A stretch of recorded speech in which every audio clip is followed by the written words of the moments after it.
Olá, eu sou o Felipe e esse é mais um Café com História.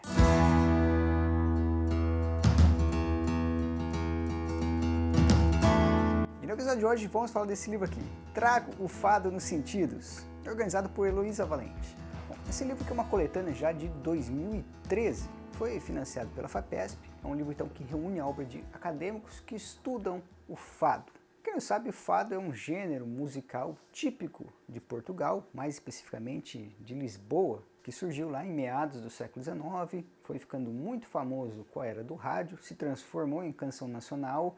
Depois disso, até por algum momento foi associado então à ditadura do Salazar, que foi uma das ditaduras mais longevas da Europa no século XX e que é o tipo de música que toca toda vez na televisão quando se fala em Portugal, pelo menos aqui na televisão brasileira, Virou o clichê. O fado está para a identidade nacional portuguesa da mesma forma que o samba é para a identidade nacional brasileira ou o tango para a identidade argentina. Tem esse status de canção nacional. Porém, temos que fazer muitas ressalvas, que é o que a história faz. Os três casos envolvidos aí, samba, fado, tango, tem muito de uma identidade nacional projetada politicamente. E tudo isso feito mais ou menos ao mesmo tempo por governos que tinham um viés similar em várias áreas, sobretudo no campo de comunicação com as massas. A era do rádio foi fundamental para consolidar esses três gêneros de música como canção nacional em seus respectivos países. Eu até escrevi um artigo sobre isso e um capítulo de livro já, vou deixar os links aí na descrição. Mas hoje vamos falar especificamente do fado, porque tem muita coisa curiosa e interessante aqui. O primeiro capítulo que eu quero comentar é escrito por Rafael José de Menezes Bastos. E ele fala então de um sistema que envolve o lundu, a modinha e o fado, três gêneros lá que existiam já no século XIX e que eram muito parecidos e que tinham semelhanças quando surgiram, tanto em Portugal, quanto na África, quanto no Brasil. Então, esse mundo lusófono e atlântico lusófono, ele tem então semelhanças nesses gêneros musicais que foram surgindo aí e há muitas trocas inclusive.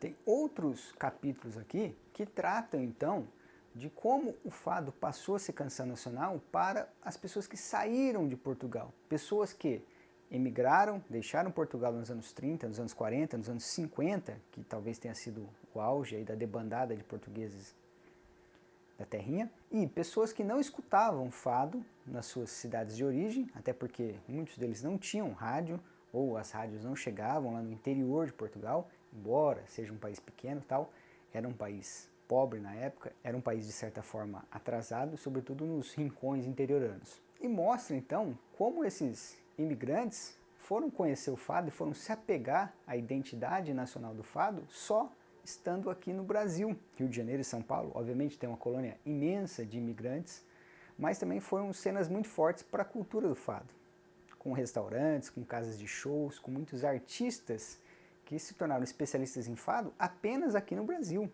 Muitos deles vindo de Portugal, mas que só foram adotar a identidade fadística, só foram aprender sobre fado estando aqui.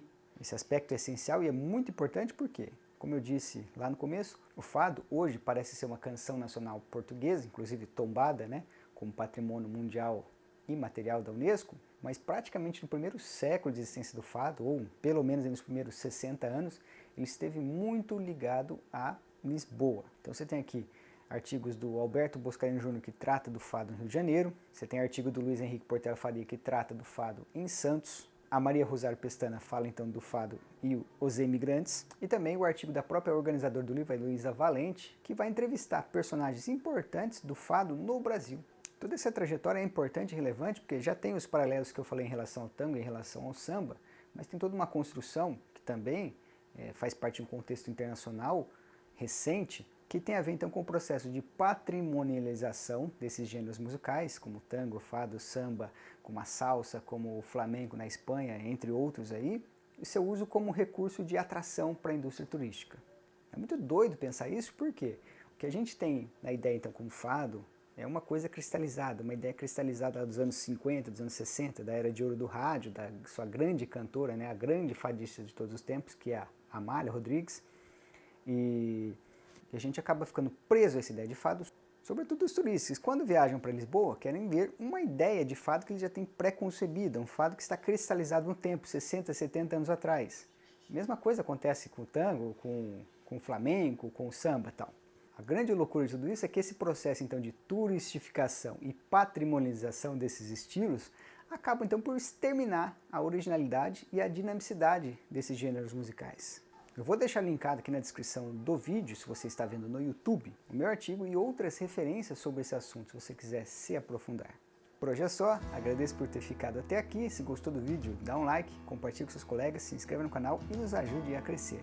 No Diário História no YouTube tem vídeo todo dia. Aproveito você também para convidar para conhecer o nosso site lá, www.escolahistoria.com.